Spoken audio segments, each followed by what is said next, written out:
galera, que demora desse capítulo, hein? Beginning After the End, o capítulo 221 saiu ontem precisamente. Então vamos conversar um pouquinho sobre o que aconteceu. Ele dá continuidade na novel precisamente no capítulo 190, não até o final dele, e teve uma alteração que faz toda a diferença nesse capítulo. Então bora conversar. Nós vemos que o Arthur voltou pro campo de treinamento, já estava focado em melhorar cada vez mais as suas habilidades, e desta vez ele vai enfrentar não somente mas também vai enfrentar Camus, Starflamesword e também a princesa Catel. Até aí tudo bem, e ele não poderia usar magias de gelo e nem de água, o que vai atrapalhar muito ele enfrentar alguém que usa a magia de chamas, o que vai deixar ele numa desvantagem de certa forma contra a Starflamesword.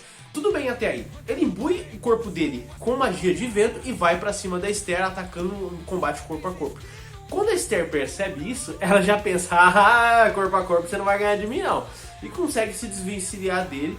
Nesse momento ele é atingido por ataques da Catel e ele vai pra cima dela. Ele fica um pouquinho receoso de bater com força na princesa, mas ele tem que lembrar, e assim como vocês viram nos balãozinhos, convenhamos, ele tá num treinamento pra ficar mais forte. Ele não pode dar boizinho pra ela, e ela também tá em treinamento. Na verdade todos ali, porque a Catel futuramente vai talvez enfrentar algum retentor ou uma foice. Depois dessa parte nós percebemos que tem um problema com o Arthur. A pressão de ser uma foice, a pressão de ter que enfrentar inimigos tão poderosos começou a subir na cabeça dele. Principalmente pelo fato da influência de ter ido ver o Uto na prisão, porque isso martelava na cabeça dele. Não só do Uto, que como ele foi derrotado, mas martelou na cabeça do Arthur muito mais, porque ele sabe que não derrotou o Uto sozinho. Ele precisou da ajuda da Ceres Vitra e não teve outra alternativa. E numa situação em que ele tá treinando e tá tendo muita dificuldade de revidar neles, porque o Camus também mandou uma magia de vórtice de vento nele, ele se viu indefeso, ele se viu numa situação de que ele precisa lutar, precisa criar uma estratégia. Pensa, Arthur. Só que como ele já estava meio fragilizado, mentalmente cansado com essa pressão toda, filho, o que você acha que o Arthur tem que fazer para ganhar dos vilões? Dá um chute na cara. Aí, dá um chute na cara, a magia de chute, né? Então, depois dessa parte ele acaba utilizando, como ele estava dentro de um vórtice de magia e ele usa a própria magia dele, o Camus manipulou o ar ali dentro, então ia ficar com menos oxigênio para ele respirar. Ele teve que contar com o oxigênio que tem no corpo dele. E conforme ele exagerou ali, ele acabou ficando sem oxigênio, desmaiando, acordando logo depois e olhando pro teto e vendo todo mundo em volta dele. É nesse momento que todos dizem pra ele que ele não pode ficar se cobrando tanto, que ele fala, como eu vou vencer as foices retentores? Simplesmente quando eu não consigo nem sair de uma situação de treinamento. É aí que todo mundo dá meio que um tapa na cara dele, assim, de uma motivação séria e mostrando a verdade pra ele.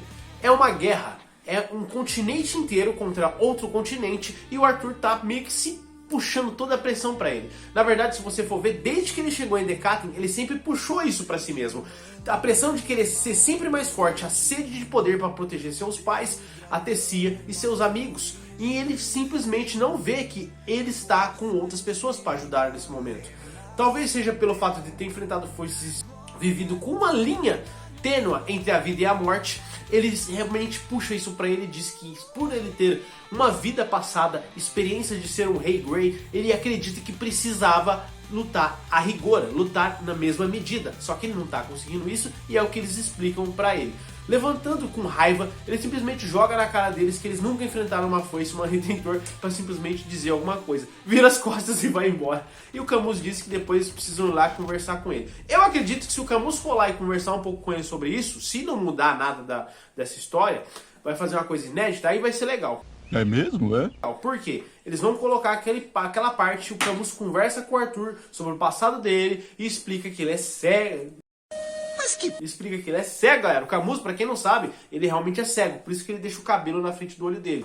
E com o passar dos anos em isolamento, o Camus ganhou e aprimorou as habilidades de mexer com o vento. Com isso, se a pessoa tá do lado dele e olha pra ele assim, só com um simples movimento do ambiente o Camus sabe se a pessoa tá olhando pra ele, se tá se gesticulando e se movimentando. Imagina a dificuldade do cara lutar dessa forma. Claro que isso que eu tô falando pra vocês é só uma mera teoria minha, porque se for seguir a novel, galera, o Arthur não ia levantar todo enraivecido ali, jogar na cara dele essas coisas e bater a porta como uma criança mimada. Simplesmente, eu entendo o mangá querer colocar toda a pressão que ele tava nisso, tudo bem, eu não achei ruim não, mas na novel ele se mostra bem mais maduro, levantando, pedindo, agradecendo eles, todos eles por estarem do lado dele, mostrando pra ele que essa guerra não se vence com um soldado só, né, ele não é um super-homem. Também a parte que ele deixa a irmã dele meio que de lado, que no mangá vocês viram, ela foi lá abraçar ele, veio confortar ele com a mão no ombro, ele levantou e deixou ela de lado, saiu fora. E ela disse que ele tá sob uma pressão há muito tempo sobre isso, né? Ela tem percebido isso. Se continuar conforme a novel, ele foi pro quarto dele dormir, descansar um pouco, pensando nesses problemas, e futuramente ele vai acordar, dar uma treinada com os golpes que o Cord deu pra ele e tudo mais. Mas me fala aí, galera, você gostou desse capítulo? Eu achei que passou rápido demais, eu realmente achei, ou é pelo fato de não ter saído quinta-feira, como sempre sai, né? Não sei porquê, mas eu acho que o pessoal que tá desenhando devia estar um pouco cansado. Deixa nos comentários, galera, se você gosta demais disso. Forte abraço, fique com Deus e até mais.